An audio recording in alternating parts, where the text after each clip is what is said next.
Pati mga fans na makikipag-high five kay Ja Morant pinag-initan na din. Sinisigaw kasi ng iba mga fans dapat nang i-trade si Morant paalis ng Memphis. Meron din mga fans na hinihikayat itong si Morant na lumipat ng Knicks pero sinabihan ni Morant na parang ayaw niya. Versus Knicks, 16 points at 10 assists. Nasa walang turnover pa si Ja Morant.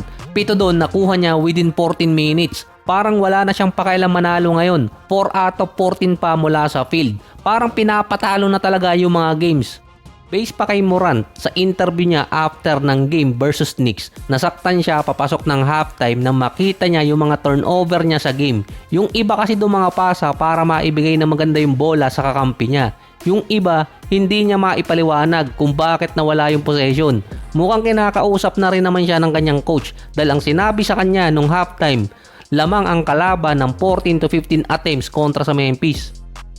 Paunahan na lang silang dalawa ni Anthony Davis kung sino ang maunang ma-trade. Isang team lang naman kasi ang kinukunik ngayon kay Morant, ang Bulls, kapalit ni Zach Collins at ni Kobe White. Suggestion trade lang naman yun galing sa mga analyst pero dati pa kasing iniintay na gustong mapunta si Morant sa Bulls. Dahil ngayon kay Derrick Rose, halos same style kasi silang dalawa at para matuloy din ng Bulls yung kanilang momentum. 3 sunod ng talo agad ang Bulls at bagsak sila sa 6-4 record ngayon. Hindi pa kasi naglalaro si Kobe White dahil merong calf strain injury. Wala pang specific date kung kailan babalik pero nasa practice na sa G-League team ng Bulls. Nasa All-Star season pa naman si Josh Giddey na meron 21 points, 9 rebounds at 9 assists. USA versus the world na kasi ang All-Star game kaya pasok yung All-Star number niya.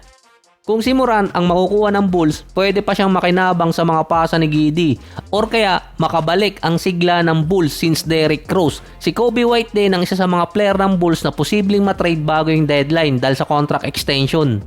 So far, ideal swap ng mga guards. Mas mababang kontrata para kay Kobe White dito sa Memphis at si Ja Morant bagong senaryo. Ang isa pang team na interesado rin di umano ay Miami Heat at si Pat Riley. Kasi naghahanap pa ng isang star player si Pat Riley pero di umano, lugar kasi ng mga distress player ang Miami katulad ni Butler dati na bago umalis nung last season. Pero ang isa pa doon, ideal din kasi yung system na ginagamit nila ngayon na effective si Morant. Sa ngayon pa ginagamit yung injury ni Ja Morant na pangpalakas ng trade rumor sa kanya para makaalis ng Memphis. Questionable kasi si Morant sa mga susunod na game dahil sa injury sa paa. At road games pa yung nasa Memphis ngayon. Parang ginagawa bumibisita siya sa mga teams na pwede niyang lipatan. Lalo na yung mga fans hinihikayat itong si Ja Morant sa New York.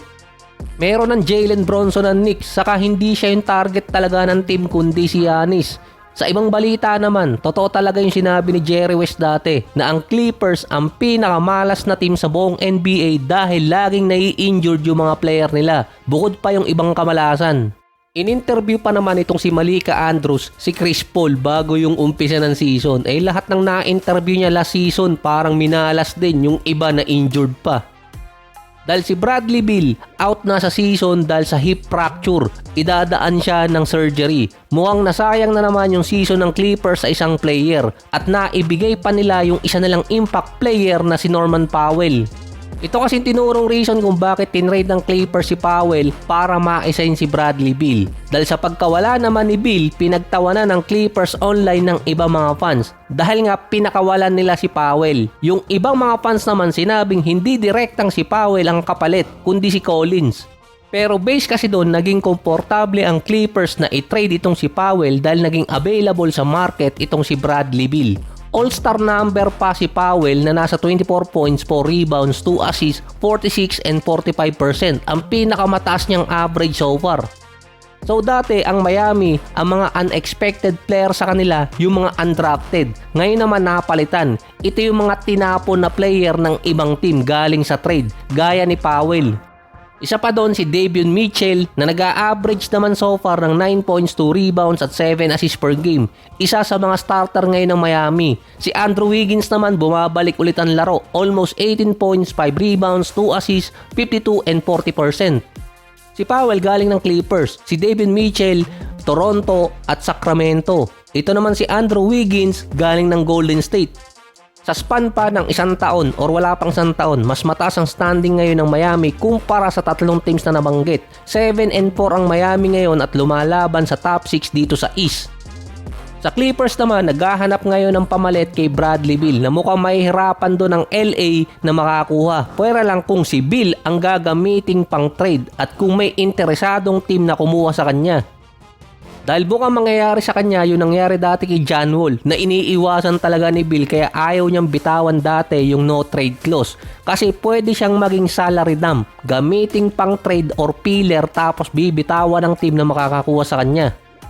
May papalit naman kay Bradley Beal kung sakali, si Chris Paul. Parang si James Harden, balik shooting guard, parang nangyari dati sa Houston. Kaso based sa mga insider, nililimit ni Coach Tyronn Lue si CP3 dahil 40 years old na, bumabagal palalo ang offense ng Clippers kapag nandun sa loob ng court itong si CP3. Wala pa sa rhythm. Last season sa San Antonio, maganda pa ang nilaro ni Chris Paul. Ginawa kasing second unit si CP3 sa Clippers.